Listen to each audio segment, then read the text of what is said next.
ಹರೇ ಕೃಷ್ಣ. ಶ್ರೀಮದ್ ಭಾಗವತಂ 3ನೇ ಸ್ಕಂದ 2ನೇ ಅಧ್ಯಾಯ ಶ್ಲೋಕ 18. ಹರೇ ಕೃಷ್ಣ. ಕೋವಾ ಅಮುಷ್ಯ ಅಂಗ್ರಿ ಸರೋಜರೇಣೋ ವಿಸ್ಮರತ್ವಂ ಇಶೀತಾ ಪುಮಾನ್ ವಿಜಿಗ್ರಾನ್ ಯಾ ವಿಸ್ಫುರೋತ್ ಭ್ರೂ ವಿಟಪೇನ ಭೂಮೇ ಭಾರಂ ಕೃತ ಅಂತೇನ ತಿರಸ್ಕಾರ. ಅನುವಾದ ಮತ್ತು ಭಾವಾರ್ಥ ಬೈ ಡಿವೈನ್ ಗ್ರೇಸ್ ಅಭಯ ಚರಣ ಅರವಿಂದ ಭಕ್ತಿ ವೇದಾಂತ ಸ್ವಾಮಿ ಶೀಲ ಪ್ರಭುಪಾದ್ ಶೀಲ ಪ್ರಭುಪಾದ್ ಕಿ ಜೈ. ಭಗವಂತನ ಪಾದ ಪದ್ಮ ಧೂಳಿಯನ್ನು ಒಂದೇ ಒಂದು ಸಲ ಅಗ್ರಾಣಿಸಿದರೂ ಸಾಕು, ಅನಂತರ ಯಾರಿಂದಲಾದರೂ ಅವನನ್ನು ಮರೆಯುವುದು ಸಾಧ್ಯವೇ? ತನ್ನ ಹುಬ್ಬುಗಳನ್ನು ಕೇವಲ ಒಮ್ಮೆ ಚಲಿಸುವುದರ ಮೂಲಕ ಕೃಷ್ಣನು ಭೂಮಿಗೆ ಭಾರವಾದವರಿಗೆ ಮರಣಾಂತಿಕ ಪೆಟ್ಟು ಕೊಟ್ಟನು. ಎಸ್, ಎಂತ ತಿಳಿಬೇಕಿಲ್ಲಿ? ಭಗವಂತನ ಪಾದ ಪದ್ಮದ ಧೂಳಿ, ಆಕ್ಚುಲಿ ಭಗವಂತನ ಪಾದ ಪದ್ಮದಲ್ಲಿ ಧೂಳು ಇಲ್ಲ. ಭಗವಂತನ ಪಾದ ಪದ್ಮದಲ್ಲಿ ತುಳಸಿ ಇರುವಂಥದ್ದು ನೀವು ನೋಡ್ಬೋದು. ನಮ್ಮ ಟೆಂಪಲ್ ಅಲ್ಲಿ ಯಾವುದು ಕೃಷ್ಣನ ಪಾದದಲ್ಲಿ ತುಳಸಿ ಇರ್ತಾಳೆ. ತುಳಸಿ ಮಹಾರಾಣಿ ಕಿ ಜೈ. ವೃಂದೇ ದೇವಿ ಜಯ ತುಳಸಿ ಮಹಾರಾಣಿ. ಅವಳಿಗೆ ಆ ಜಾಗಕ್ಕೆ ಸಿಕ್ಕಿದೆ. ಅವಳ ಅದಕ್ಕೆ ತುಂಬಾ ಎಂತ ಹೇಳುವಂಥದ್ದು, ಅವಳ ಅನನ್ಯ ಭಕ್ತಿ. ಕೃಷ್ಣ ಪ್ಲೀಸ್ ಆಗಿದ್ದಾನೆ, ಆ ಚಾನ್ಸ್ ಕೊಟ್ಟಿದ್ದಾನೆ. ಕೃಷ್ಣನ ಪಾದದಲ್ಲಿ ಸಿಗುವಂತ ಅಂದ್ರೆ ಪಾದದಲ್ಲಿ ಎಲ್ಲ ಶುದ್ಧ ಭಕ್ತರಿಗೆ ಕೃಷ್ಣನ ಪಾದದಲ್ಲಿ ಇರ್ಲಿಕ್ಕೆ ಇಚ್ಛೆ. ದಾಸರ ಕೀರ್ತನೆ, ನಿನ್ನ ಪಾದದ ಧೂಳಾದರೂ ಚೆನ್ನ ಸ್ವೀಕರಿಸು ನನ್ನ ಸ್ವಾಮಿ, ತೆರೆಯೋ ಬಾಗಿಲನು ರಾಮ. ಅಂದ್ರೆ ಕೃಷ್ಣ ಶುದ್ಧ ಭಕ್ತರಿಗೆ ಕೃಷ್ಣನ ಪಾದ ಧೂಳಾಗ್ಲಿಕ್ಕೆ ಇಚ್ಛೆ. ಪಾದದ ಧೂಳಾಗ್ಲಿಕ್ಕೆ ಇಚ್ಛೆ. ಈಗ ಕುಲಶೇಖರ ರಾಜನ ಮುಕುಂದ ಮಾಲ ಸೋದದ್ದು ಫೇಮಸ್ ಶ್ಲೋಕ. ಕುಲಶೇಖರ ರಾಜ ಅಂತ ಹೇಳುವಂಥದ್ದು, ಕೃಷ್ಣ ತ್ವದೀಯ ಪದ ಪಂಕಜ ಬಂಜರಾಂತಂ ಅದ್ವೈವಮೇ ವಿಶತು ಮಾನಸ ರಾಜಹಂಸ ಪ್ರಾಣ ಪ್ರಯಾಣ ಸಮಯ ಕಪವಾತ ಪಿತ್ತೋ ಕಂಠಾವರೋಧನ ಸ್ಮರಣಂ ಕುತಸ್ತೆ. ಹೇಗೆ ಈ ಹಂಸವು ತಾವರೆ ದಂಟನ್ನು ಅಂಟಿಕೊಂಡಿದೆ, ಅದೇ ರೀತಿ ನನ್ನ ಸ್ಮರಣೆ ಟೋಟಲ್ ನಿನ್ನ ಪಾದವನ್ನು ಅಂಟಿಕೊಂಡಿದೆ. ಈ ಕೂಡಲೇ ನನ್ನ ಸಾಯಿಸು. ಶುದ್ಧ ಭಕ್ತರ ನೆಲೆ ಯಾವಾಗಲೂ ಕೃಷ್ಣನ ಪಾದದಲ್ಲಿ.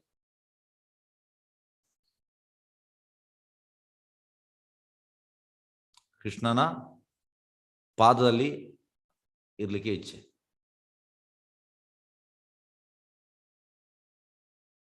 ಡೈರೆಕ್ಟ್ ಆಗಿ ಮುಖಕ್ಕೆ ಜಂಪ್ ಆಗ್ಲಿಕ್ಕಿಲ್ಲ, ಯಾಕಂದ್ರೆ ಭಗವಂತನ ಪಾದ ಅಂದ್ರೆ ಎಂತ ಹೇಳುವಂಥದ್ದು. ಹೇಗಂದ್ರೆ ನೋಡಿ, ನಾವು ಅಡ್ಡ ಬೀಳ್ತೇವೆ. ನಮಗೆ ಗೊತ್ತುಂಟ ಇಲ್ಲ ಗೊತ್ತಿಲ್ಲ, ಅದೇದು ಪ್ರೇಯರ್ ಇರ್ಬೇಕು ಯಾವಾಗಲೂ. ನಾವು ಅಡ್ಡ ಬೀಳುವಾಗ ಈಗ ಪ್ರಭುಪಾದಿಗೆ ಅಡ್ಡ ಬೀಳ್ತೇವೆ. ಪ್ರಭುಪಾದಿಗೆ ಅಡ್ಡ ಬೀಳುವಾಗ ಇದು ತುಂಬಾ ಮುಖ್ಯ. ನಿಮಗೆ ಸೀಕ್ರೆಟ್ ರಿವೀಲ್ ಮಾಡ್ತಾ ಇದ್ದೇನೆ. ಅಡ್ಡ ಬೀಳುವಾಗ ಪ್ರಭುಪಾದ ಪಾದದಿಂದ ನಮ್ಮ ತಲೆಗೆ ಅವರು ತುಳಿಯುವಂಥದ್ದು. ನಾವು ಆ ರೀತಿ ಯೋಚನೆ ಮಾಡಬೇಕು. ನಾವು ಅಡ್ಡ ಬೀಳ್ತೇವೆ, ಈಗ ನಾವು ಹುಡುಗರು ನಾವು ದಂಡವತ್ ಮಾಡ್ತೇವೆ ಪ್ರಭುಪಾದಿಗೆ, ಆ ರೀತಿ ಯೋಚನೆ ಮಾಡಿ. ಮತ್ತೆ ಕೃಷ್ಣನಿಗೆ ಅಡ್ಡ ಬೀಳುವಾಗ ಕೂಡ ಅದೇ ರೀತಿ ಕೃಷ್ಣ ನಮ್ಮನ್ನು ತುಳಿಯುವಂಥದ್ದು ಪಾದದಲ್ಲಿ. ಆಕ್ಚುಲಿ ಕೃಷ್ಣ ತುಳಿಯುವುದಿಲ್ಲ, ಯಾಕೆಂದ್ರೆ ನಾವು ಇನ್ರಿಲಿವೆಂಟ್, ನಾವು ಇನ್ಸಿಗ್ನಿಫಿಕೆಂಟ್. ಕೃಷ್ಣ ಪಾದದಿಂದ ನಮಗೆ ತೊಳೆದ್ರೆ ನಮ್ಮ ಜೀವನ ಸಾರ್ಥಕ. ಆದ್ರೆ ನಾವು ಈ ರೀತಿ ಅಡ್ಡ ಬೀಳುವಾಗ ಈ ಪ್ರಾರ್ಥನೆ ಇರ್ಬೇಕು ನಮ್ದು. ಶುದ್ಧ ವೈಷ್ಣವ ಶುದ್ಧ ಭಕ್ತರು ಪಾದದಿಂದ ತೊಳೆದ್ರೆ ಎಸ್ ನಮ್ಮ ಪಾಸ್. ಈಗ ಇನ್ನೊಂದು ನಾನು ಸೀಕ್ರೆಟ್ ರಿವೀಲ್ ಮಾಡ್ತೇನೆ. ಈಗ ನಾನು ಪರಿಕ್ರಮಕ್ಕೆ ಹೋಗಿದ್ದೇನೆ ತುಂಬಾ ಸಲ ಮಾಯಾಪುರಲ್ಲಿ. ಅಲ್ಲಿ 20 ಸನ್ಯಾಸಿಗಳು ಬರ್ತಾರೆ, ಅಂದ್ರೆ 20-25 ಸನ್ಯಾಸಿಗಳು ಬರ್ತಾರೆ, ಅವರು ಕ್ಲಾಸ್ ಕೊಡುವಂಥದ್ದು. ಹಾಗೆ ಎಂತ ಆಗ್ತದೆ ಅಂದ್ರೆ ಅಲ್ಲಿ ಒಂದು ಸೇವೆ ಇರ್ತದೆ. ಯಾವ ಸೇವೆ? ಅವರಿಗೆ ಅಂದ್ರೆ ಸಣ್ಣ ಬೆಡ್ ಅದು, ಅದರಲ್ಲಿ ಅದು ಕೂತ್ಕೊಳ್ತಾರೆ. ನಾವಲ್ಲಿ ನೆಲದಲ್ಲಿ ಕೂತ್ಕೊಳ್ಳುವಂಥದ್ದು. ಆ ಬೆಡ್ ಅನ್ನು ವೈಟ್ ಇರ್ತದೆ, ಅದ್ರ ಮೇಲೆ ಬೆಡ್ ಮೇಲೆ ಒಂದು ವೈಟ್ ಕ್ಲೋತ್ ಆಗಿರ್ತದೆ, ಅದನ್ನು ಹಾಕುವಂಥದ್ದು. ನಾನು ಅದು ಸೇವೆಯನ್ನು ನಾನು ಮಾಡ್ತಾ ಇದ್ದೆ. ಯಾಕೆಂದ್ರೆ ಅವರೆಲ್ಲ ಅದನ್ನು ತೊಳೆದಿದ್ದಾರೆ. ಹಾಗಾಗಿ ಅದನ್ನು ಮಡಿಸುವಾಗ ಅದ ಪಾದ ಧೂಳೆಲ್ಲ ನಮಗೆ ತಾಗ್ತದೆ. ಇದನ್ನು ನಾವು ಅಡ್ವಾನ್ಸ್ ಆಗ್ತೇವೆ ನಾವು. ಹಾಗಾಗಿ ಭಗವಂತನ ಪಾದ ಪದ್ಮ ಧೂಳಿ ಒಂದು ಸಲ ಸಿಕ್ಕಿದ್ರೆ ಸಾಕಂತ. ಆಕ್ಚುಲಿ ಧೂಳಿಲ್ಲ ಆದ್ರೂ ಕೂಡ ಸಿಕ್ಕಿದ್ರೆ ಸಾಕು. ಇದು ಮೆಡಿಟೇಷನ್ ಶುದ್ಧ ಭಕ್ತರು ಕಾನ್ಸ್ಟೆಂಟ್ ಆಗಿ. ಮತ್ತೆ ಮರೀಲಿಕ್ಕೆ ಆಗುದಿಲ್ಲ. ಒಮ್ಮೆ ಅದು ಸಿಕ್ಕಿದ್ರೆ ನಮಗೆ ಕೃಷ್ಣನ ಮರೀಲಿಕ್ಕೆ ಆಗುದಿಲ್ಲ. ತುಂಬಾ ಇಂಪಾರ್ಟೆಂಟ್ ಇದು. ಹಾಗಾಗಿ ಈಗ ಕೃಷ್ಣನ ಪಾದ ಪದ್ಮ ಧೂಳಿ ನಮಗೆ ಸಿಗ್ಲಿಕ್ಕೆ ಆಗುದಿಲ್ಲ. ಕೃಷ್ಣನನ್ನ ಶುದ್ಧ ಭಕ್ತರು ಅವರ ಪಾದ ಪದ್ಮದ ಧೂಳಿಯನ್ನು ನಾವು ಆಗ್ರಹಣಿಸುವ. ಈಗ ನಮ್ದು ಮೂಡಿರ್ಬೇಕು, ಈ ಮೂಡಿರ್ಬೇಕು ನಮಗೆ. ತನ್ನ ಹುಬ್ಬುಗಳನ್ನು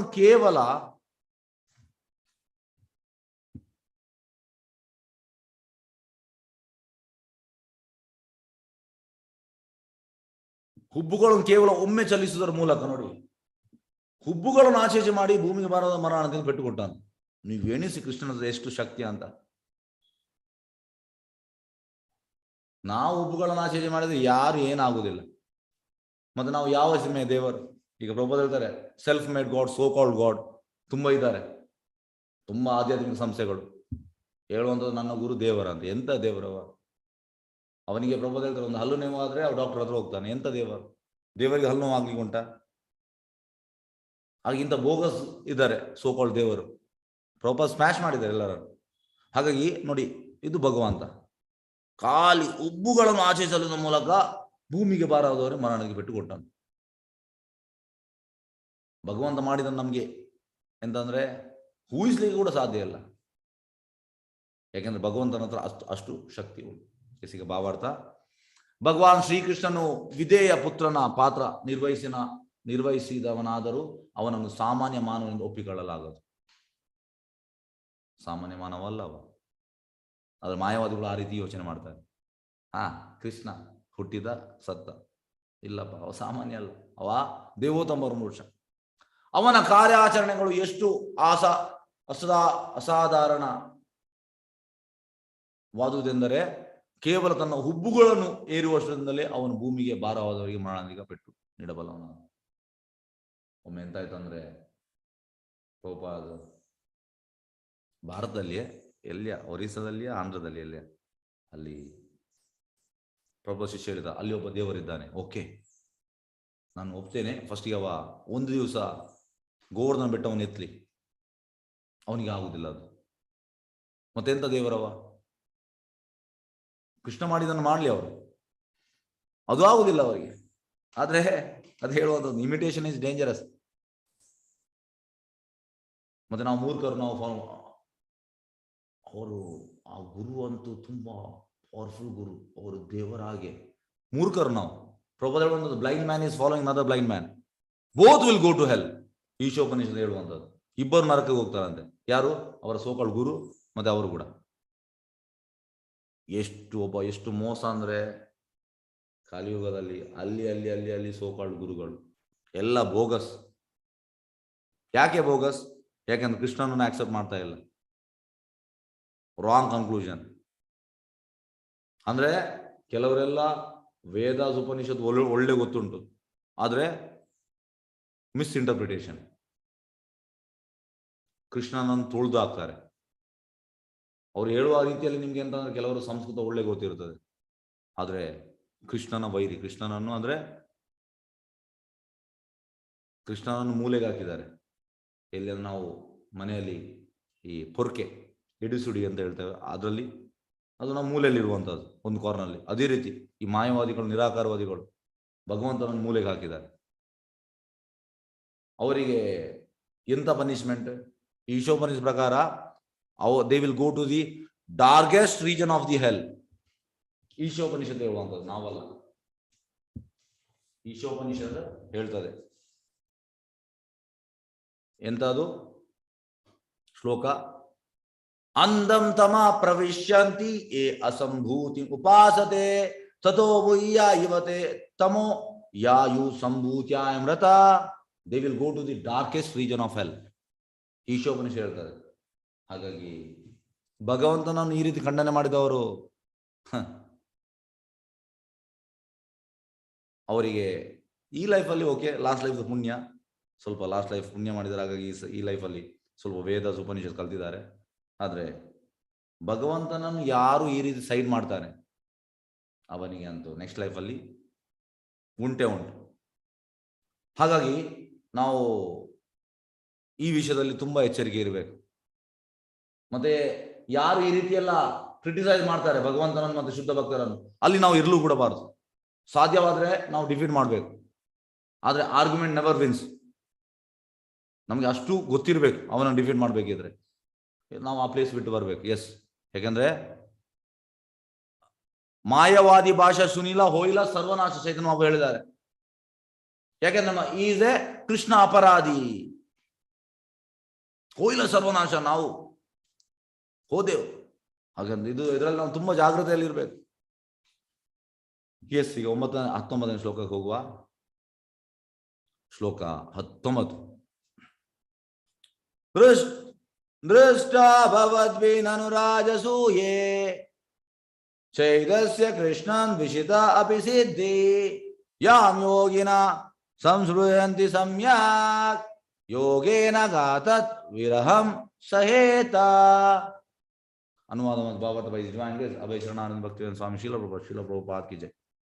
ಭಗವಾನ್ ಶ್ರೀಕೃಷ್ಣನನ್ನು ಛೇದಿ ದೊರೆಯು ಶಿಶುಪಾಲ ದ್ವೇಷಿಸಿದರು. ಯೋಗಾಚರಣೆಯಲ್ಲಿ ಅವನು ಹೇಗೆ ಯಶಸ್ಸನ್ನು ಸಾಧಿಸಿದೆ ಎಂಬುದನ್ನು ನೀನು ಸ್ವತಃ ಕಂಡಿರುವೆ. ನಿಜವಾದ ಯೋಗಿಗಳು ತಮ್ಮ ನಾನಾ ಯೋಗಾಭ್ಯಾಸಗಳ ಮೂಲಕ ಬಹಳ ಆಸಕ್ತಿಯಿಂದ ಇಂಥ ಯಶಸ್ಸಿಗೆ ಹಂಬಲಿಸುತ್ತಾರೆ. ಕೃಷ್ಣನ ಅಗಲಿಕೆಯನ್ನು ಯಾರು ತಾನೇ ಸಹಿಸಬಲ್ಲರು? ಅಂದ್ರೆ ಛೇದಿದವರಿಗೆ ಎಂತಾಯಿತು, ಶಿಶುಪಾಲನಿಗೆ ಎಂತಾಯ್ತು ಅಂತ ಇಲ್ಲಿ ಪ್ರಭುಪಾದ ಹೇಳ್ತಾ ಇದ್ದಾರೆ. ಭಾವಾರ್ಥದಲ್ಲಿ ಪ್ರಭುಪಾದ ಹೇಳ್ತಾರೆ. ಅಂದ್ರೆ ಕೃಷ್ಣನ ಅಗಲಿಕೆ ಯಾರು ತಾನೇ ಸಹಿಸಬಲ್ಲರು? ಎಸ್ಸಿಗೆ ಭಾವಾರ್ಥಕ್ಕೆ ಹೋಗುವ. ಯುಧಿಷ್ಠಿರ ಮಹಾರಾಜನ ಮಹಾಸಭೆಯಲ್ಲಿ ಭಗವಾನ್ ಶ್ರೀಕೃಷ್ಣನ ನಿರ್ವಾಜ್ಯ ಕರುಣೆಯು ಪ್ರಕಟಗೊಂಡಿತು. ನೋಡಿ, ಭಗವಂತ ಅಂದ್ರೆ ಪ್ರಭುಪಾದ ಹೇಳುವಂಥದ್ದು ಜೀವೇರ ದೊಯ. ಯಾರಿಗೆ? ಕೃಷ್ಣನಿಗೆ ಕೂಡ ನಮ್ಮ ಮೇಲೆ ದೊಯ, ದಯೆ. ಬೆಂಗಾಲಿಯಲ್ಲಿ ದೊಯ ಹೇಳುವಂಥದ್ದು ದಯೆ, ಕಂಪ್ಯಾಷನ್. ನಾಮೇರೆ ರುಚಿ ಜೀವೇರೆ ದೊಯ. ಹಾಗೆ ಕೃಷ್ಣನಿಗೆ ನಮ್ಮ ಮೇಲೆ ದಯೆ, ನಿರ್ವಾಜ್ಯ ಕರುಣೆ. ನೋಡಿ, ಈಗ ಯುಧಿಷ್ಠಿರ ಮಹಾರಾಜ ಮಹಾಸಭೆಯಲ್ಲಿ ಕೃಷ್ಣನಿಗೆ ನಿರ್ವಾಜ್ಯ ಕರುಣೆ ಬಂತು. ಅದೇ ರೀತಿ ಭಗವಂತ ಬರುವಂಥದ್ದೇ ನಮ್ಮಲ್ಲಿಗೆ ಶುದ್ಧ ಭಕ್ತನ ಕಳಿಸುವಂಥದ್ದು. ಅದಕ್ಕೆ ನಮ್ಮ ಮೇಲೆ ಅವನಿಗೆ ದಯೆ. ಸದಾ ಕಾಲವು ಭಗವಂತನ ಮಾತ್ಸರ್ಯಪೂರ್ಣ ವೈರಿಯಾಗಿರಲು ಪ್ರಯತ್ನಿಸಿದ ತನ್ನ ಹಗೆಯಾದ ಛೇದಿ ದೊರೆಯ ಬಗೆಯು ಕೃಷ್ಣನು ದಯಾಪೂರ್ಣನಾಗಿದ್ದ. ನೋಡಿ, ಛೇದಿ ದೊರೆ ಅಂತ ಅವನಿಗೆ ಮಾತ್ಸರ್ಯ ಅಂತಂದು, ಆದ್ರೆ ಭಗವಂತ ಅವನಿಗೆ ದಯಾಪೂರ್ಣನಾಗಿದ್ದಾನೆ. ಯಾರೊಬ್ಬರು ಭಗವಂತನ ನೈಜ ಪ್ರತಿಸ್ಪರ್ಧಿಯಾಗಲು ಸಾಧ್ಯವಿಲ್ಲವಾದ್ದರಿಂದ ಛೇದಿ ದೊರೆಗೆ ಭಗವಾನ್ ಶ್ರೀಕೃಷ್ಣನ ಬಗ್ಗೆ ತೀವ್ರ ಮಾತ್ಸರ್ಯವಿತ್ತು, ತುಂಬಾ ಮಾತ್ಸರ್ಯ ಇತ್ತಂತೆ. ಆದರೆ ಭಗವಂತನ ನೈಜ ಪ್ರತಿಸ್ಪರ್ಧಿಯಾಗಲು ಯಾರಿಗೂ ಸಾಧ್ಯವಿಲ್ಲ. ಇದಕ್ಕೆ ಅವನಿಗೆ ಛೇದಿ ದೊರೆಗೆ ತುಂಬಾ ಮಾತ್ಸರ್ಯವಿತ್ತು. ಈ ರೀತಿಯಲ್ಲಿ ಅವನು ಕಂಸ, ಜರಾಸಂಧರಂತ ಇತರ ಅಸುರರಂತಿದ್ದನು. ಯುಧಿಷ್ಠಿರ ಮಹಾರಾಜ ಆಚರಿಸಿದ ರಾಜಸೂಯ ಯಾಗದ ಬಹಿರಂಗ ಸಭೆಯಲ್ಲಿ ಶಿಶುಪಾಲನು ಭಗವಾನ್ ಶ್ರೀಕೃಷ್ಣನ್ ಅವಮಾನಿಸಿದ. ನಿಮ್ಗೆಲ್ಲರಿಗೂ ಗೊತ್ತುಂಟು, ಶಿಶುಪಾಲ ಅವಮಾನಿಸಿದ ಯಾರನ್ನು? ಕೃಷ್ಣನನ್ನು. ಕೃಷ್ಣ ನಮಗೆ ಮನುಷ್ಯ. ಅರ್ಜುನ ಮತ್ತೆ ಭೀಮನಿಗೆ ಸಿಟ್ಟು ಬಂತು. ಕೃಷ್ಣ ಮನುಷ್ಯ. ನೋಡಿ, ಭಕ್ತರಿಗೆ ಡಿವೋಟೀಸ್ ಅನ್ನು ಯಾರಾದ್ರು ನಿಂದಿಸಿದ್ರೆ, ಕೃಷ್ಣ ನಿಂದಿಸಿದ್ರೆ ಸಿಟ್ಟು ಬರ್ತದೆ. ಬರಲೇಬೇಕು. ಹಾಗಾಗಿ ಇದು ಒಳ್ಳೇದಲ್ಲ. ಯಾಕೆಂದ್ರೆ ನಾನು ಮೊನ್ನೆ ಕೂಡ ಹೇಳಿದ್ದೇನೆ, ಇದು ನೀವು ತುಂಬಾ ಇಂಪಾರ್ಟೆಂಟ್ ಪಾಯಿಂಟ್. ಭಗವಂತ ಎಂತ ಮಾಡ್ತಾನೆ ಅಂದ್ರೆ, ನೋಡಿ, ಈಗ ಸಪೋಸ್ ಯಾರಾದ್ರೂ ಬಿಟ್ಟು ಹೋಗ್ತಾರೆ, ಬಿಟ್ಟು ಹೋಗಿ ನಿಂದನೆ ಮಾಡ್ತಾರೆ, ನಿಂದನೆ ಮಾಡಿದ್ರೆ ಒಳ್ಳೇದಾ?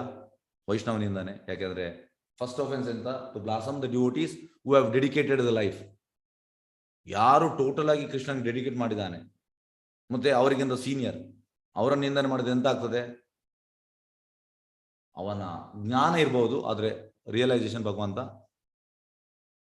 ಕಸಿದುಕೊಳ್ತಾನೆ. ಅಂದ್ರೆ ಈ will take away the realisation.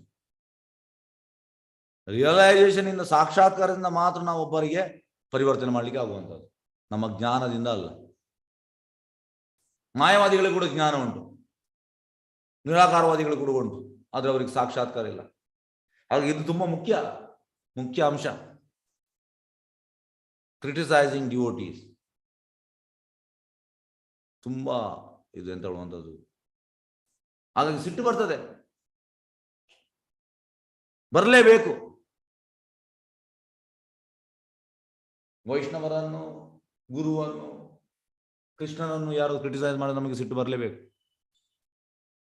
Immediate ನಾವು ಅಲ್ಲಿ ನಮ್ಮ ಆಕ್ಷನ್ ತಗೊಳ್ಬೇಕು. ಹಾಗೆ ಇವ ಹೇಳುವಾಗ, ಅವಮಾನಿಸುವಾಗ ಭೀಮ ಮತ್ತೆ ಅರ್ಜುನನಿಗೆ ಸಿಟ್ಟು ಬಂತು. ಮತ್ತೆ ಕೃಷ್ಣ ನಿಲ್ಲಿಸಿದ. ಕಡೆಯಲ್ಲಿ ಎಂತಾಯ್ತು? ಭಗವಂತ ಅವನನ್ನು ಹತ್ಯೆಗೆ ಶಿಶುಪಾಲ.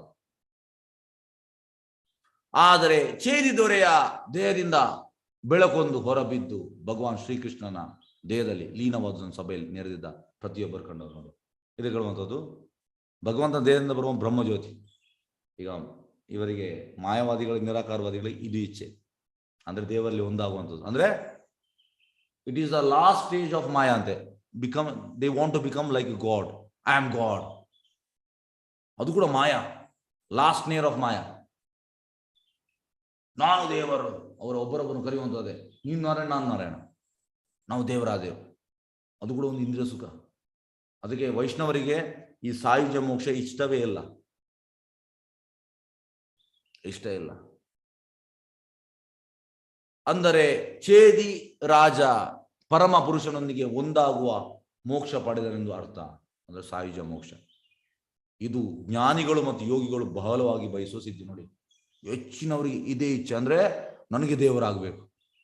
ಪ್ರಭುಪಾದ ಹೇಳ್ತಾರೆ, god is always god, dog is always dog. Spelling same, ಆದ್ರೆ ನಾಯಿ ದೇವರಾಗ್ಲಿಕ್ಕೆ ಆಗುದಿಲ್ಲ. ಇದನ್ನು ನಾವು ತಿಳಿಬೇಕು. ಹಾಗಾಗಿ ನಾವು ಇದನ್ನು ದೇವರಲ್ಲಿ ಒಂದು ಆಗುವಂಥದ್ದು ಅದು ತುಂಬಾ ತುಚ್ಛ. ಅದನ್ನು ನಾವು ವೈಷ್ಣವಾದಕ್ಕೆ ಅವನಿಗೆ ಅದು ಆಸಕ್ತಿ ಇಲ್ಲ ಅವನಿಗೆ. ಅದಕ್ಕಾಗಿಯೇ ಅವರು ಹಲವಾರು ಬಗೆಯ ಲೌಕಿಕ ಕಾರ್ಯಗಳನ್ನು ನಡೆಸುತ್ತಾರೆ ನೋಡಿ. ಅಲೌಕಿಕ ಕಾರ್ಯಗಳನ್ನು ಮಾಡುವುದು ಅದಕ್ಕೆ ಅವ್ರ ಇಚ್ಛೆ ಅದೇ.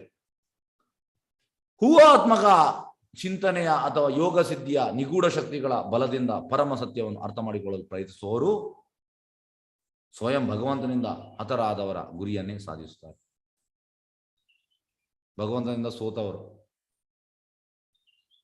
ಸೋತವರಿಗೆ ಯಾವುದು ಸಿಗ್ತದೆ ಅದೇ ಇವರಿಗೆ ಸಿಗೋದು, ನಿರಾಕಾರವಾದ ಮಾಯವಾದಿಗಳಿಗೆ. ಯುದ್ಧದಲ್ಲಿ ಸೋತವರಿಗೆ ಕೂಡ ಇದು ಸಿಕ್ಕಿದೆ. ಹಾಗೆ ಇದು ಹೈಯೆಸ್ಟ್ ಅಲ್ಲ. ಇಬ್ಬರು ಭಗವಂತ ದಿವ್ಯ ಶರೀರದ ಬ್ರಹ್ಮಜ್ಯೋತಿ ಕಿರಣಗಳು ಲೀನವಾಗುವುದರೊಂದಿಗೆ ಮೋಕ್ಷಗಳಾಗುತ್ತಾರೆ. ಭಗವಂತ ತನ್ನ ಶತ್ರುವಿನ ಬಗೆಯೂ ಕರುಣಾಳು. ಛೇದಿ ದೊರೆಯು ಈ ಜಯವಂತ ಸಭೆಯಲ್ಲಿ ಹಾಜರಿದ್ದವರೆಲ್ಲರೂ ಗಮನಿಸಿದರು. ಅಲ್ಲಿ ವಿದುರನು ಇದ್ದನು ಎಂದೇ ಉದ್ದವನು ಈ ಪ್ರಕರಣವನ್ನು ನೆನಪು ಮಾಡಿಕೊಂಡ. ಎಸ್, ಹಾಗೆ ಅಲ್ಲಿ ವಿದುರ ಕೂಡ ಇದ್ದಾನೆ. ಉದ್ದವ ಅದನ್ನು ನೆನಪು ಮಾಡ್ತಾ ಇದ್ದಾನೆ. ಹಾಗೆ ಇದು ಹೈಯೆಸ್ಟ್ ಅಲ್ಲ ನೋಡಿ. ಎಂತಂದ್ರೆ ಭಗವಂತನನ್ನು ನೋಡಿ ಸತ್ತವರಿಗೆ ಕೂಡ ಅದೇ ಸಿಕ್ಕಿದೆ. ಹಾಗೆ ಇದು ಹೈಯೆಸ್ಟ್ ಅಲ್ಲ.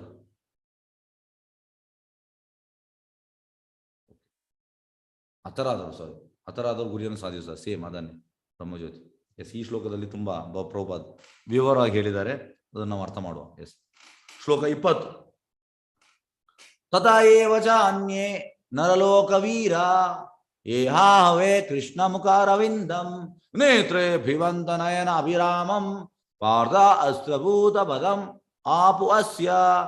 ಅನುವಾದ: ಕುರುಕ್ಷೇತ್ರದ ಯುದ್ಧ ಭೂಮಿಯಲ್ಲಿದ್ದ ಉಳಿದ ಸೈನಿಕರು ಅರ್ಜುನನ ಬಾಣಗಳ ದಾಳಿಯಿಂದ ಖಂಡಿತವಾಗಿ ಪುನೀತರಾದರು. ಅವರು ಕಣ್ಣುಗಳಿಗೆ ಆಪ್ಯಮಾನವಾದ ಶ್ರೀಕೃಷ್ಣನ ಕಮಲ ಸದೃಶ ಮುಖವನ್ನು ನೋಡುತ್ತಲೇ ಭಗವಂತ ನಾಮ ಸೇರಿದ ನೋಡಿ. ಅವರಿಗೆಲ್ಲ ಭಗವಂತ ಅಂದ್ರೆ ವೈಕುಂಠ, ಗೋಲೋಕ ಅಲ್ಲ, ವೈಕುಂಠ ಸಿಕ್ತಂತೆ. ಹಾಗಾಗಿ ಲಾಸ್ ಇಲ್ಲ. ಕೃಷ್ಣನ ನೋಡ್ತಾ ಸದ್ರೆ ಅವರೆಲ್ಲ ಕೃಷ್ಣನ ಧಾಮಕ್ಕೆ ಹೋದ್ರಂತೆ. ಆದ್ರೆ ಇವರು ಯಾರು ಇಲ್ಲಿ ಹತ ಆದವ ಅವ ಬ್ರಹ್ಮಜ್ಯೋತಿ ಹೈಯೆಸ್ಟ್ ಅಲ್ಲ. ಈಗ ಭಾವಾರ್ಥ, ದೇವೋತ್ತಮ ಪರಮಪುರುಷನಾದ ಭಗವಾನ್ ಶ್ರೀಕೃಷ್ಣನು 2 ಮುಖ್ಯ ಉದ್ದೇಶಗಳಿಂದಾಗಿ ಈ ಜಗತ್ತಿನಲ್ಲಿ ಅವತರಿಸ್ತಾನೆ. ಯಾರಿಗಾಗಿ? ಶಿಷ್ಯರ ಉದ್ಧಾರಕ್ಕಾಗಿ ಮತ್ತು ದುಷ್ಟರ ನಾಶಕ್ಕಾಗಿ. ಭಗವಂತನು ಪರಾತ್ಮನಾದ್ರಿಂದ ಅವನ 2 ಬಗೆಯ ಕಾರ್ಯಗಳು ವಿಭಿನ್ನವಾಗಿ ತೋರಿದರೂ ಅಂತಿಮ ಒಂದೇ ಆಗಿರುತ್ತದೆ.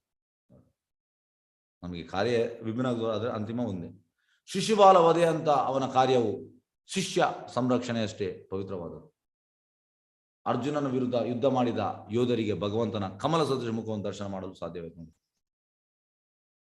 ಯೋಧರಿಗೆ ಭಗವಂತನ ಕಮಲ ಸದೃಶ ಇದು ಮುಖ ಕಾಣಿತಂತೆ. ಅವರು ಭಗವದ್ಭಕ್ತರಂತೆ ಭಗವಂತ ಧಾಮ ಸೇರಿದವರು ನೋಡಿ. ಎಲ್ಲ ಅಲ್ಲಿ ಸೈನವರು ಎಲ್ಲರೂ ವೈಕುಂಠಕ್ಕೆ ಹೋದರು. ಇಲ್ಲಿ ನಯನ ಮನೋಹರ ಎಂಬ ಪದವು ಮಹತ್ವಪೂರ್ಣವಾದದ್ದು. ಯುದ್ಧ ಭೂಮಿಯ ಶತ್ರುಪಕ್ಷದ ಯೋಧರು ರಣರಂಗದಲ್ಲಿ ಶ್ರೀಕೃಷ್ಣ ಕಂಡಾಗ ಅವನ ಸೌಂದರ್ಯ ಪ್ರಶಂಸಿದರು ನೋಡಿ. ಶತ್ರುಪಕ್ಷದವರು ಭಗವಂತನ ಸೌಂದರ್ಯವನ್ನು ಪ್ರಶಂಸಿದರು. ಅವರಲ್ಲಿ ಸೂಕ್ತವಾಗಿದ್ದ ಭಗವತ್ ಪ್ರೇಮ ಜಾಗೃತಗೊಂಡಿದ್ದು. ಆಕ್ಚುಲಿ ಭಗವತ್ ಪ್ರೇಮ ಎಲ್ಲರಲ್ಲಿ ಉಂಟು, ಆದ್ರೆ ಈಗ ಎಂತಾಗಿದೆ, ಅದು ಮಲಗಿದ ಸ್ಟೇಜಲ್ಲಿ ಉಂಟು. ಅದನ್ನು ನಾವು ಜಾಗೃತ ಮಾಡಬೇಕು. ಹೇಗೆ ಅಂದ್ರೆ, ಈ ಹೋಟೆಲಲ್ಲಿ ಈಗ ಡಾಬಾ ಎಲ್ಲ ಇರ್ತದೆ. ಡಾಬಾದಲ್ಲಿ ಎಂತ ಮಾಡುವಂಥದ್ದವ, ಅವ ಈ ಕೆಂಡದ ಮೇಲೆ ಬೂದಿ ಹಾಕ್ತಾನೆ, ಅದನ್ನು ಫುಲ್ ನಂದಿಸುವುದಿಲ್ಲ. ಅವ ಯಾವ್ದು ಕಸ್ಟಮರ್ ಬರುವಾಗ ಅವ ಬೂದಿಯನ್ನು ಹೀಗೆ ಮಾಡ್ತಾನೆ, ಮತ್ತೆ ವಾಪಸ್ ಅದರಲ್ಲಿ ಯಾವುದು ರೋಟಿ ಮಾಡ್ತಾನೆ ಅವ. ಅದೇ ರೀತಿ ಈಗ ಕೂಡ ನಮ್ದು ಕೂಡ ಹಾಗೆ ಉಂಟು, ಭಗವತ್ ಪ್ರೇಮ ಉಂಟು. ಈಗ ಎಂತ ನಾವು ಬೂದಿಯನ್ನು ಹೇಗೆ ನಾವು ಹೂ ಮಾಡ್ತೇವೆ ಹಾಗೆ ನಾವು ಮಾಡ್ಬೇಕು, ಒಳಗೆ ಉಂಟು ಅದು. ಹಾಗೆ ಇವರೆಂತ ಇದು ಪ್ರಶಂಸಿದರು ಸೌಂದರ್ಯ ನೋಡಿ. ಯಾರು? ಎಲ್ಲ ಯೋಧರು ಶತ್ರುಪಕ್ಷದ. ಶಿಶುಪಾಲನು ಭಗವಂತನ ಕಂಡನು, ಆದರೆ ಅವನು ಭಗವಂತನ ತನ್ನ ಶತ್ರುವಾಗಿ ಕಂಡ ನೋಡಿ.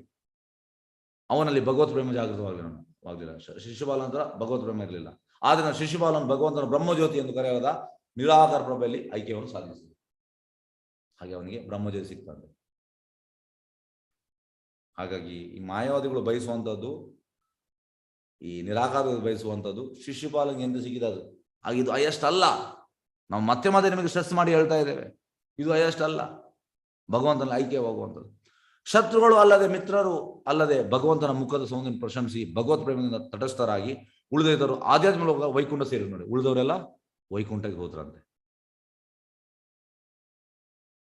ಭಗವಂತನ ಮುಖದ ಸೌಂದರ್ಯ ಯಾರು ಪ್ರಶಂಸೆ ಮಾಡಿದ್ದಾರೆ? ಭಗವಂತನ ಸುಧಾಮವನ್ನು ಗೋಲೋಕ ವೃಂದಾವನ ಕರೆಯಲಾಗಿದೆ ನೋಡಿ. ಕೃಷ್ಣನ ಧಾಮ ಯಾವುದು? ಗೋಲೋಕ. ಅವಂದೇ ಈಗ ನಮ್ಗೆ ನಮ್ಮ ಪರ್ಮನೆಂಟ್ ರೆಸಿಡೆನ್ಸಿ ಉಂಟು, ಮನೆ. ಹಾಗೆ ಕೃಷ್ಣನ ಮನೆ ಯಾವುದು? ಗೋಲೋಕ. ಅವನ ಸ್ವಾಂಶ ವಿಶ್ರನೆಗಳ ವಾಸಸ್ಥಾನವನ್ನು ವೈಕುಂಠ ಲೋಕಗಳನ್ನು ಕರೆಯಲಾಗಿದೆ. ಅಂದ್ರೆ ಅವನ ಎಕ್ಸ್ಪಾನ್ಷನ್ ಇದು ಜಾಗಕ್ಕೆ, ಅದಕ್ಕೆ ವೈಕುಂಠ. ಕೃಷ್ಣ ಇರುವಂತದಕ್ಕೆ ಗೋಲೋಕ.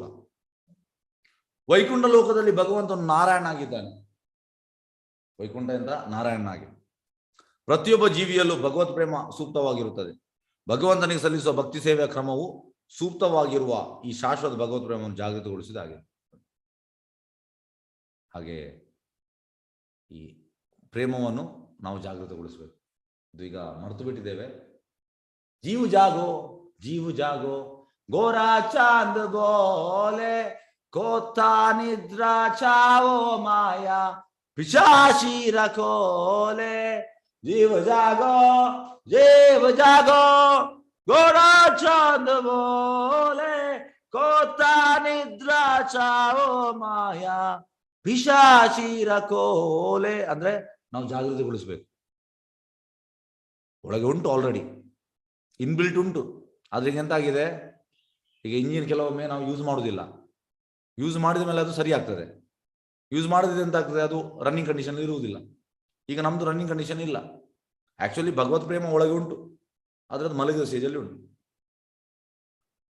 ಜಾಗೃತಗೊಳಿಸಲಾಗಿದೆ. ಆದರೆ ಈ ದಿವ್ಯ ಜಾಗೃತಿಯಲ್ಲೂ ಹಂತಗಳಿವೆ. ಸಂಪೂರ್ಣವಾಗಿ ಭಗವತ್ ಪ್ರೇಮದಲ್ಲಿ ಜಾಗೃತರಾದರೂ ಆಧ್ಯಾತ್ಮ ಆಗಸಲಿನ ಗೋಲೋಕ ಬೃಂದಾವನಕ್ಕೆ ಮರಳುವರು ನೋಡಿ. ಟೋಟಲಿ ಸಂಪೂರ್ಣವಾಗಿ ಅವರು ಗೋಲೋಕಕ್ಕೆ ಹೋಗುವಂಥದ್ದು. ಗೋಲಕ ಹೋಗುವಂಥದ್ದು ಸುಲಭದ ಕೆಲಸ ಅಲ್ಲ. ಕೃಷ್ಣನ ಧಾಮಕ್ಕೆ ಸಂಪೂರ್ಣವಾಗಿ ಭಗವತ್ ಪ್ರೇಮ ಅಂದ್ರೆ ತುಂಬಾ ಭಗವತ್ ಪ್ರೇಮ ಇದ್ದವರು ಮಾತ್ರ ಅಲ್ಲಿ ಹೋಗುವಂಥದ್ದು. ಆಕಸ್ಮಿಕವಾಗಿ ಅಥವಾ ಸಾಹಸ ಫಲವಾಗಿ ಭಗವತ್ ಪ್ರೇಮದಲ್ಲಿ ಸ್ವಲ್ಪ ಜಾಗೃತ ಆಗುವನು ವೈಕುಂಠ ಲೋಕ ನೋಡಿ. ಸ್ವಲ್ಪ ಆದ್ರೆ ವೈಕುಂಠ, ಗೋಲೋಕ ಮತ್ತು ವೈಕುಂಠಗಳ ನಡುವೆ ಅತ್ಯವಶ್ಯಕವಾಗಿ ಐಕ ವ್ಯತ್ಯಾಸಗಳಿವೆ. ವ್ಯತ್ಯಾಸ ಉಂಟ. ಎಂತ ವ್ಯತ್ಯಾಸ? ನಿಮಗೆ ಉದಾಹರಣೆ ಕೊಡ್ತೇನೆ. ಹೇಗಂದ್ರೆ, ಈಗ ಗೌರ್ಮೆಂಟ್ ಆಫ್ ಇಂಡಿಯಾ, ನಮಗೆ ಗೌರ್ಮೆಂಟ್ ಆಫ್ ಇಂಡಿಯಾ ಕಾಣ್ತದೆ ಇಲ್ಲ, ಅದು ಬ್ರಹ್ಮಜ್ಯೋತಿ, ಬ್ರಹ್ಮೇದಿ ಸಾಕ್ಷಾತ್ಕಾರ. ಪಾರ್ಲಿಮೆಂಟ್ ಅಲ್ಲಿ ಪ್ರೈಮ್ ಮಿನಿಸ್ಟರ್, ಅದು ಪರಮಾತ್ಮ ಸಾಕ್ಷಾತ್ಕಾರ, ಅಂದ್ರೆ ಅದು ಸೆಕೆಂಡ್ ಇದು. ಅದೇ ಪ್ರೈಮ್ ಮಿನಿಸ್ಟರ್ ಅಟ್ ಹೋಮ್, ಅದು ಭಗವಾನ್ ಸಾಕ್ಷಾತ್ಕಾರ. ಹಾಗಾಗಿ ಇಲ್ಲಿ ಅದನ್ನೇ ವ್ಯತ್ಯಾಸ ಹೇಳ್ತಿದ್ದಾರೆ. ಗೋಲೋಕ ಮತ್ತು ವೈಕುಂಠ ನಡುವೆ ಅತ್ಯವಶ್ಯ ಐಕ ವ್ಯತ್ಯಾಸಗಳಿವೆ. ವೈಕುಂಠ ಲೋಕಗಳಲ್ಲಿ ಭಗವಂತನನ್ನು ಅಪರಿಮಿತ ಐಶ್ವರ್ಯಗಳಿಂದ ಸೇವಿಸಲಾಗುತ್ತದೆ. ಅಂದ್ರೆ ನೀವು ಅಲ್ಲಿ ಹೋಗಿ ಪಾರ್ಲಿಮೆಂಟ್ ಅಲ್ಲಿ ನೀವು ಮೋದಿಯನ್ನು ಹತ್ತಿರ ಹೋಗಿ ಹೆಗಲಾಕಿ ಎಲ್ಲ ಕೂತ್ಕೊಳ್ಳಿಕ್ಕೆ ಇಲ್ಲ ನೀವು. ಅದೇ ಮನೆಯಲ್ಲಿ ಮೊಮ್ಮಕ್ಕಳು ಮಕ್ಕಳೆಲ್ಲ ಹೆಗಲಾಕಿ ಅಂತ ಬೇಕಾದ್ರೆ ಮಾಡ್ಬೋದು, ತಿನ್ನಿಸ್ಬೋದು, ಎಂತ ಮಾಡ್ಬೋದು. ಅಲ್ಲಿ ಪಾರ್ಲಿಮೆಂಟ್ ಅಲ್ಲಿ ಸ್ಟ್ರಿಕ್ಟ್. ಹಾಗೆ ನಾರಾಯಣ ವೈಕುಂಠದಲ್ಲಿ ಹೇಗೆ ಅಂದ್ರೆ ಡಿಸ್ಟೆನ್ಸ್ ಉಂಟು. ಆದರೆ ಗೋಲೋಕದಲ್ಲಿ ಭಗವಂತನನ್ನು ಸಹಜ ಪ್ರೀತಿ ವಾತ್ಸಲ್ಯದಿಂದ ಸೇವಿಸಲಾಗುತ್ತದೆ. ನೋಡಿ ಹೇಗೆ ಅಂದ್ರೆ ರಕ್ತಕ, ಮಧುಮಂಗಳ ಇವರೆಲ್ಲ ಹೆಗಲಾಕಿ ಭಗವಂತನನ್ನು ಹೆಗಲಲ್ಲಿ ಕೂತುಕೊಳ್ಳಿಸ್ತಾರೆ. ಈ ರೀತಿ ಎಲ್ಲ ಮಾಡ್ತಾರೆ. ಅಂದ್ರೆ ಬೇರೆ ಬೇರೆ ಆಟ ಆಡುವಾಗ ಇದು ಪ್ರೀತಿ ವಾತ್ಸಲ್ಯಗಳಿಂದ ಸೇವಿಸಲಾಗುತ್ತದೆ. ಭಗವಂತನ ಪರಿಶುದ್ಧ ಭಕ್ತರ ಸಹವಾಸದಿಂದ ಭಗವತ್ ಪ್ರೇಮ ಜಾಗೃತಿಗೊಳ್ಳುತ್ತದೆ. ನೋಡಿ, ಭಗವತ್ ಪ್ರೇಮ ಜಾಗೃತಿಗೊಳ್ಳಬೇಕಿದ್ರೆ ಭಗವಂತನ ಶುದ್ಧ ಭಕ್ತರ ನಾವು ಸಹವಾಸ ಮಾಡ್ಬೇಕು. ಈಗ ಬೆಳಿಗ್ಗೆ ನಾವು ಮಾಡುವುದು ಅದೇ. ಪ್ರಭುಪಾದ ನಾವು ಎಸೋಸಿಯೇಷನ್ ಮಾಡ್ತಾ ಇದ್ದೇವೆ. ಪ್ರಭುಪಾದ ಹೇಳ್ತಾರೆ, these are all my spiritual ecstasies, ಭಾವಾರ್ಥ. ಹಾಗೆ ನಾವು ಪ್ರಭುಪಾದೊಟ್ಟಿಗೆ ನಾವು ಈಗ ಸಹವಾಸ ಮಾಡ್ತಾ ಇದ್ದೇವೆ. ಡೈಲಿ ನಾವು ಬೆಳಿಗ್ಗೆ 1 ಗಂಟೆ ಭಾಗವತಂ ನಾವು ಪ್ರಭುಪಾದೊಟ್ಟಿಗೆ ನಾವು ಸಹವಾಸ ಮಾಡ್ತಾ ಇದ್ದೇವೆ. ಹಾಗಾಗಿ ಪ್ರಭುಪಾದೊಟ್ಟಿಗೆ ನಾವು ಸಹವಾಸ ಮಾಡುವುದರಿಂದ ಎಂತಾಗ್ತದೆ? ನಮ್ಮಲ್ಲಿ ಒಳಗಿರುವ ಭಗವತ್ ಪ್ರೇಮ ಜಾಗೃತಗೊಳ್ಳುತ್ತದೆ. ಈಗ ಮಲಗಿದೆ, ಆದರೆ ಅದು ಕ್ರಮೇಣ ಹಂತ ಹಂತವಾಗಿ ಜಾಗೃತಗೊಳ್ಳುತ್ತದೆ. ಇಲ್ಲಿ ಪಾರ್ಥ ಅಸ್ತ್ರಪೂತ ಪದವು ಮಹತ್ವಪೂರ್ಣವಾದದ್ದು. ಕುರುಕ್ಷೇತ್ರ ರಣರಂಗದಲ್ಲಿ ಭಗವಂತನ ಸುಂದರ ಮುಖಾರವಿಂದದ ದರ್ಶನ ಮಾಡಿದವರು ಅರ್ಜುನನ ಬಾಣಗಳಿಂದ ದಾಳಿ ನಡೆಸಿದಾಗ ಪುನೀತರಾದರು. ನೋಡಿ, ಭಗವಂತನ ಭೂಭಾರ ಕಡಿಮೆ ಮಾಡಲು ಅವತರಿಸಿದ. ಭಗವಂತ ಬರುವುದೇ ಅದಕ್ಕೆ. ಅಂದ್ರೆ ಇಲ್ಲಿ ಭೂಭಾರ ಆಗಿದೆ, ಭೂಮಿಯಲ್ಲಿ ತುಂಬಾ ಭಾರ ಆಗಿದೆ, ಭಾರ ಕಡಿಮೆ ಮಾಡಬೇಕು, ಅದಕ್ಕೆ ಅವತರಿಸುವಂತ. ಅರ್ಜುನ ಅವನ ಪರವಾಗಿ ಯುದ್ಧ ಮಾಡುವ ಮೂಲಕ ಭಗವಂತನಿಗೆ ಸಹಾಯ ಮಾಡುತ್ತಿದ್ದ. ಈಗ ನಾವು ಕೂಡ ಸಹಾಯ ಮಾಡಬೇಕು ಪ್ರಭುಪಾದ ಮೂವ್ಮೆಂಟ್ಗೆ. ಹಾಗೆ ಎಂತಾಗ್ತದೆ? ಪ್ರಭುಪಾದ ಚೈತನ್ಯ ಮಹಾಪ್ರಭುಗೆ ಸಹಾಯ ಮಾಡುವಂತ, ನಾವು ಪ್ರಭುಪಾದಿಗೆ ಸಹಾಯ ಮಾಡುವ. ಹಾಗೆ ಅರ್ಜುನ ಸಹಾಯ ಮಾಡ್ತಿದ್ದಂತೆ ಯಾರಿಗೆ? ಭಗವಂತನಿಗೆ. ವೈಯಕ್ತಿಕವಾಗಿ ಯುದ್ಧ ಮಾಡಲು ಅರ್ಜುನ ನಿರಾಕರಿಸಿದ. ಫಸ್ಟಿಗೆ ಅವನು ನಿರಾಕರಿಸಿದ, ಯುದ್ಧ ಮಾಡುವುದಿಲ್ಲ. ಅರ್ಜುನ ಭೀಷ್ಮ ನನ್ನ ಅಜ್ಜ, ದ್ರೋಣಾಚಾರ್ಯ ನನ್ನ ಗುರು, ದುರ್ಯೋಧನ ನನ್ನ ಅಣ್ಣ, ಈ ರೀತಿ ಎಲ್ಲ ಹೇಳಿದ. ದೇಹದ ಭಾವನೆ. ನಾವು ಕೂಡ ದೇಹದ ಭಾವನೆಯಿಂದ ಆಚೆ ಬರಬೇಕು, ಆತ್ಮನ ನೆಲೆಗೆ ಬರಬೇಕು. ಆಗ ನಮಗೆ ಸಹಾಯ ಮಾಡ್ಲಿಕ್ಕೆ ಆಗ್ತದೆ. ಈಗ ನಾವು ಪ್ರಭುಪಾದಿಗೆ ಸಹಾಯ ಮಾಡ್ತಾ ಇದ್ದೇವಾ? ಎಂತ ಸಹಾಯ ಮಾಡ್ತಾ ಇದ್ದೇವೆ ನಾವು? ಪ್ರಭುಪಾದಿದ ಮೂವ್ಮೆಂಟ್ ಅನ್ನು ಯಾರು ಮುಂದೆ ಕೊಂಡು ಹೋಗ್ತಾರೆ ಅವರಿಗೆ ನಾವು ಸಹಾಯ ಮಾಡಬೇಕು. ನಮ್ಗೆ ಆಗುವುದಿಲ್ಲ, ಓಕೆ, ಯಾರು ಮಾಡ್ತಾ ಇದ್ದಾರೆ ಅವ್ರಿಗೆ ನಾವು ಸಹಾಯ ಮಾಡೋಣ. ಈ ರೀತಿ ನಾವು ಯೋಚನೆ ಮಾಡಬೇಕು. ಹಾಗೆ ಭಗವಂತನಿಗೆ ಸಹಾಯ ಮಾಡುತ್ತಿದ್ದಾನೆ. ವೈಯಕ್ತಿಕವಾಗಿ ಯುದ್ಧ ಮಾಡಲು ಅರ್ಜುನ ನಿರಾಕರಿಸಿದ. ಅರ್ಜುನನನ್ನು ಯುದ್ಧದಲ್ಲಿ ತೊಡಗಿಸಲಿ ಎಂದೇ ಇಡೀ ಭಗವದ್ಗೀತೆ ಉಪದೇಶ ಮಾಡಲು. ಆದರೆ ಭಗವಂತ ಬಿಡಲಿಲ್ಲ. ಎಸ್, ಅರ್ಜುನನನ್ನು ನಾನು ತೊಡಗಿಸ್ತೇನೆ, ಅದಕ್ಕೆ ಉಪದೇಶ ಮಾಡುವುದು. ಭಗವಂತನ ಪರಿಶುದ್ಧ ಭಕ್ತನಾದ ಅರ್ಜುನನು ತನ್ನ ಸ್ವಂತ ನಿರ್ಧಾರಕ್ಕೆ ಬದಲಾಗಿ ಯುದ್ಧ ಮಾಡಲು ಒಪ್ಪಿಕೊಂಡನು. ಭಗವಂತನ ಪರಿಶುದ್ಧ ಭಕ್ತನಾದ ಅರ್ಜುನ ತನ್ನ ಸ್ವಂತ ನಿರ್ಧಾರಕ್ಕೆ ಬದಲಾಗಿ ಯುದ್ಧ ಮಾಡಲು ಒಪ್ಪಿಕೊಂಡ. ಆ ಮೂಲಕ ಭೂಭಾಹರಣ ಮಾಡುವ ಭಗವಂತನ ಕಾರ್ಯನಿಯೋಗದಲ್ಲಿ ಸಹಕರಿಸಿದ. ನೋಡಿ, ನಾವು ಕೂಡ ಭಗವಂತನ ಇಚ್ಛೆಯಲ್ಲಿ ನಾವು ಭಾಗವಹಿಸಬೇಕು. ಭಗವಂತನ ಎಂತ ಇಚ್ಛೆ ಇದು ನಾವು ನೋಡ್ಬೇಕು. ಭಗವಂತನ ಇಚ್ಛೆ ಯಾರಿಗೆ ಗೊತ್ತುಂಟು? ಶುದ್ಧ ಭಕ್ತರಿಗೆ ಗೊತ್ತುಂಟು. ಹಾಗಾಗಿ ಶುದ್ಧ ಭಕ್ತರನ್ನು ಯಾರು ಫಾಲೋ ಮಾಡ್ತಾ ಇದ್ದಾರೆ, ನಾವು ಅವರಿಗೆ ಸಹಾಯ ಮಾಡಿದ್ದಾರೆ ಅಷ್ಟೇ. ಸಿಂಪಲ್. ಇದು ಪ್ರೊಸೆಸ್. ಮಾಡುವ ಕಾರ್ಯ ಸಹಕರಿಸಿದನು. ನೋಡಿ, ಸಹಕರಿಸಿದ. ಪರಿಶುದ್ಧ ಭಕ್ತನ ಕಾರ್ಯಗಳೆಲ್ಲವೂ ಭಗವಂತನ ಪರವಾಗಿ ನಡೆಯುತ್ತದೆ. ನೋಡಿ, ನಮ್ದು ಹಾಗೆಲ್ಲ ಉಲ್ಟಾ. ನಾವು ಭಗವಂತನ ಪರವಾಗಿ ಮಾಡೋದಲ್ಲ, ನಾವು ನಮ್ಮ ಇಂದ್ರಿಯ ಸುಖ, me me me me me me consciousness ನಮ್ದು. ಅಹಂ ಮಮ, ನಾನು ನನ್ನವರು, ಇದು ನಮ್ಮ ಪ್ರಜ್ಞೆ. ದುರ್ಯೋಧನದ ಇದೇ ಕಾನ್ಶಿಯಸ್ನೆಸ್ ಇತ್ತು, me consciousness. Me me me me me me me ಇದು ಒಳ್ಳೇದಲ್ಲ ಈ ಪ್ರಜ್ಞೆ. ಹಾಗೆ ಪರಿಶುದ್ಧ ಭಕ್ತನ ಕಾರ್ಯಗಳಲ್ಲೂ ಭಗವಂತನ ಪರವಾಗಿ ನಡೆಯುತ್ತದೆ, ಪರವಾಗಿಯೇ. ಈಗ ಪ್ರಭುಪಾದ ಹೇಳ್ತಾರೆ, ದೀಸ್ ಟೆಂಪಲ್ಸ್ ಆರ್ ವೈಕುಂಠ. ಯಾಕೆ? ಇಲ್ಲಿ ನಾವು ಮಾಡುವಂಥ ಕಾರ್ಯಗಳೆಲ್ಲ ಭಗವಂತನ ಪರವಾಗಿ. ನಮ್ಮ ಮನೆಯಲ್ಲಿ ಮಾಡುವ ಕಾರ್ಯ ಅಂತ ಇರ್ತದೆ, ಭಗವಂತನ ಪರವಾಗಿ ಇರ್ತದೆ? ಇಲ್ಲ, ನಮ್ಮ ಇಂದ್ರಿಯ ಸುಖ. ಹಾಗಾಗಿ ಈಗ ನೋಡಿ, ಕೆಲವರು ಮನೆಯಲ್ಲಿ ಇರ್ತಾರೆ, ಕೃಷ್ಣ ಪ್ರಜ್ಞೆ ಒಟ್ಟಿಗೆ ಸೇರಿರ್ತಾರೆ. ಒಬ್ಬ 2 ವರ್ಷದಿಂದ ಮನೆಯಲ್ಲಿ ಮಾಡ್ತಾ ಇರ್ತಾನೆ, ಇನ್ನೊಬ್ಬ ದೇವಸ್ಥಾನದಲ್ಲಿ. ದೇವಸ್ಥಾನದ ಮಾಡಿದವ ಇಮ್ಮಿಡಿಯೇಟ್ ಪ್ರೋಗ್ರೆಸ್ ಆಗ್ತಾನೆ, ಮನೆಯಲ್ಲಿ ಮಾಡಿದವ ಪ್ರೋಗ್ರೆಸ್ ಆಗೋದಿಲ್ಲ. ಯಾಕೆ? ಅಲ್ಲಿ ಇಂದ್ರಿಯ ಸುಖ ಮಾಡ್ತಾನೆ, ಆದರೆ ಕೃಷ್ಣ ಸೆಂಟರಲ್ಲಿ ಇಲ್ಲ. ಆದ್ರೆ ಇಲ್ಲಿ ಹಾಗೆಲ್ಲ, ಇಲ್ಲಿ ಆಪ್ಷನೇ ಇಲ್ಲ, ಇಲ್ಲಿ ಆಪ್ಷನೇ ಇಲ್ಲ, ಇಂದ್ರಿಯ ಸುಖಕ್ಕೆ ಆಪ್ಷನೇ ಇಲ್ಲ. ಟೋಟಲ್ ಭಗವಂತನ ಪರವಾಗಿ ಮಾಡುವಂಥದ್ದು. ಅದಕ್ಕೆ ಪ್ರಭು ಹೇಳುವಂಥದ್ದು, these temples are Vaikuntha, because ಎಲ್ಲವೂ ಆಗುವಂಥದ್ದು ಭಗವಂತನ ಪರವಾಗಿ. ಏಕೆಂದ್ರೆ ಭಗವಂತನ ಪರಿಶುದ್ಧ ಭಕ್ತನಿಗೆ ಸ್ವ ಹಿತಾಸಕ್ತಿ ಎಂಬುದೇ ಇರುವುದಿಲ್ಲ. ನೋಡಿ, ಸ್ವ ಹಿತಾಸಕ್ತಿ ಇದು ಹೋಗ್ತದೆ, ಭಕ್ತನಿಗೆ ಹೋಗ್ತದೆ. ಎಲ್ಲವನ್ನು ನಾವು ಅದನ್ನು ಬಂದ ಕೂಡಲೇ ಸ್ವ ಹಿತಾಸಕ್ತಿ ಎಲ್ಲ ಸ್ಯಾಕ್ರಿಫೈಸ್ ಮಾಡ್ಬೇಕು ನಾವು. ಹಿತಾಸಕ್ತಿ ಅಂದ್ರೆ ಭಗವಂತನ ಹಿತಾಸಕ್ತಿ, ಇದೇ ಯೋಚನೆ ಇರ್ಬೇಕು ನಮ್ಗೆ. ಅರ್ಜುನ ಎಸಗಿದ ಹತ್ಯೆಯು ಸಾಕ್ಷಾತ್ ಭಗವಂತ ಎಸಗಿದ ಹತ್ಯೆಯಂತೆ. ಅರ್ಜುನ ಶತ್ರುವಿನಂತ ಬಾಣ ಬಿಟ್ಟ ಕೂಡಲೇ ಶತ್ರು ಐಕ ಮಾಲಿನ್ಯಗಳಿಂದ ಪರಿಶುದ್ಧರಾಗಿ ಆಧ್ಯಾತ್ಮ ಆಗಸಿಗೆ ಹೋಗುವ ಅರ್ಹತೆ ಪಡೆದರು. ಬಾಣ ಬಿಟ್ಟ ಕೂಡಲೇ ಅವರೆಲ್ಲ ನೋಡ್ತಾ ಇದ್ರು ಕೃಷ್ಣನನ್ನು, ಅವರಿಗೆ ವೈಕುಂಠ ಸಿಕ್ತಂತೆ. ನೋಡಿ, ಹಾಗೆ ಲಾಸ್ ಇಲ್ಲ. ಭಗವಂತನ ಪಾದ ಕಮಲಗಳನ್ನು ಮೆಚ್ಚಿದವರು ಮತ್ತು ಎದುರಿನಲ್ಲಿ ಅವನ ಮುಖದರ್ಶನ ಮಾಡಿದವರು ಎಲ್ಲರಿಗೂ ಸೂಕ್ತವಾಗಿದ್ದ ಭಗವತ್ ಪ್ರೇಮ ಜಾಗೃತಗೊಂಡಿದೆ. ನೋಡಿ, ಆಲ್ರೆಡಿ ಇಟ್ ಈಸ್ ದೇರ್. ಹೇಗಂದ್ರೆ ಈಗ ನೋಡಿ, ಈಗ ಇಲ್ಲಿ ಟ್ರೈನ್ ಪಾಸ್ ಆಗ್ತದೆ, ನಮಗೆ ಸೌಂಡ್ ಕೇಳ್ತಾ ಇಲ್ಲ. ಅದೇ ರಾತ್ರಿ 12 ಗಂಟೆಗೆ ಇಲ್ಲಿ ಹತ್ತಿರವೇ ರೈಲ್ವೆ ಸ್ಟೇಷನ್ ಸೌಂಡ್ ಕೇಳ್ತದೆ, ಡಗ್ ಡಗ್ ಡಗ್ ಡಗ್ ಡಗ್ ಸೌಂಡ್ ಕೇಳ್ತದೆ.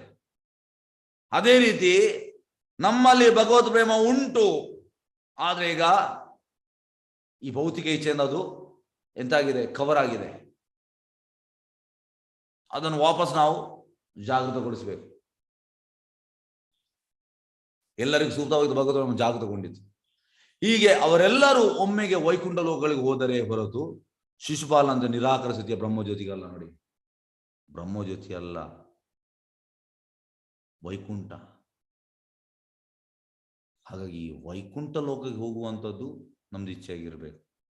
ನೋಡಿ, ಗೋಲಕ್ಕೆ ಹೋಗುವಂಥದ್ದು ಅದು ಉನ್ನತ ಮಟ್ಟದ, ಇದು ಸುಲಭವಾಗಿ ಸಿಗುವುದಿಲ್ಲ. ಯಾರು ನಮ್ಮ ಶುಕಮುನಿ ಹೇಳುವಂಥದ್ದು, ಗೋಪಿಗಳು ಕೃಷ್ಣನೊಟ್ಟಿಗೆ ನಳಿಬೇಕಿದ್ರೆ ಕೃತಪುಂಗ ಪುಣ್ಯ, ಎಷ್ಟು ಪುಣ್ಯ ಮಾಡಿರ್ಬೇಕು ಅವರು. ಒಬ್ಬ ಆ ಒಂದು ಅಸೋಸಿಯೇಷನ್ ಸಿಗ್ಬೇಕಿದ್ರೆ. ಹಾಗಾಗಿ ಕೃಷ್ಣನ ಗೋಲೋಕದಲ್ಲಿ ನಾವು ಅವನ ಒಬ್ಬ ಅಸೋಸಿಯೇಟ್ ಆಗ್ಬೇಕಿದ್ರೆ ನಾವು ತುಂಬಾ ಪುಣ್ಯ ಮಾಡಬೇಕು. ಕೃತಪುಂಗ ಪುಣ್ಯ, ಎಷ್ಟು ಪುಣ್ಯ ಮಾಡಿದ್ದಾರೆ ಅವರು, ಸುಲಭದಲ್ಲಿ ಸಿಗುವುದಿಲ್ಲ ಅದು ಹೈಯೆಸ್ಟ್. ಹಾಗೆ ಬ್ರಹ್ಮಜ್ಯೋತಿಗಲ್ಲ, ಶಿಶುಪಾಲ ಭಗವಂತನನ್ನು ಮೆಚ್ಚದೆ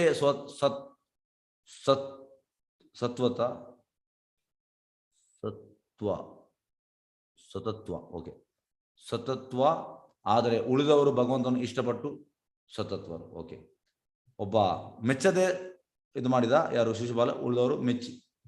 ಈ 2 ರೀತಿಯವರು ಆಧ್ಯಾತ್ಮ ಆಗಸವನ್ನು ಸೇರಿದ್ದಾರೆ, ಇಬ್ಬರು ಸೇರಿದ್ದಾರೆ. ಆದರೆ ಭಗವತ್ ಪ್ರೇಮವನ್ನು ಜಾಗೃತಗೊಳಿಸಿಕೊಂಡವರು ದಿವ್ಯ ಆಕಾಶದ ಲೋಕವನ್ನು ಸೇರಿದರು, ವೈಕುಂಠಕ್ಕೆ ಹೋದರು. ಇವ ಇಲ್ಲ, ಇವ ಬ್ರಹ್ಮಜ್ಯೋತಿಯಲ್ಲಿ. ಕುರುಕ್ಷೇತ್ರ ಯುದ್ಧ ಭೂಮಿಯ ಯೋಧರಿಗಿಂತ ತನ್ನ ಮಟ್ಟ ಕಡಿಮೆ ಆಯಿತು ಎಂದು ಉದ್ಧವ ಪರಿತಪಿಸಿದನು.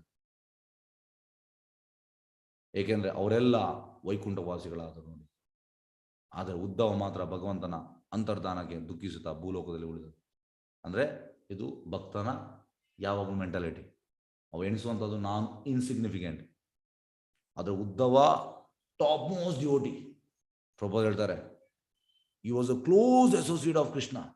ಆದ್ರೆ ನೋಡಿ ನಮ್ರತೆ ನೋಡಿ, ಯಾರೆಲ್ಲ ಸೈನಿಕರೆಲ್ಲ ಸತ್ತವರೆಲ್ಲ ವೈಕುಂಠಕ್ಕೆ ಹೋದ್ರು, ಅವರು ನನಗಿಂತ ಬೆಟರ್. ಇದು ಥಿಂಕಿಂಗ್, ಒಳ್ಳೆ ಥಿಂಕಿಂಗ್. ಭಕ್ತ ಯಾವಾಗಲೂ ಇದು ನಮ್ರತೆ, ಇದು ಭಕ್ತನ ನಮ್ರತೆ. ಹಾಗಾಗಿ ಈ ಪ್ಲಾಟ್ಫಾರ್ಮ್ ಹೈಯೆಸ್ಟ್ ಪ್ಲಾಟ್ಫಾರ್ಮ್. ಎಸ್ ಕೃಷ್ಣ ಚೈತನ್ಯ.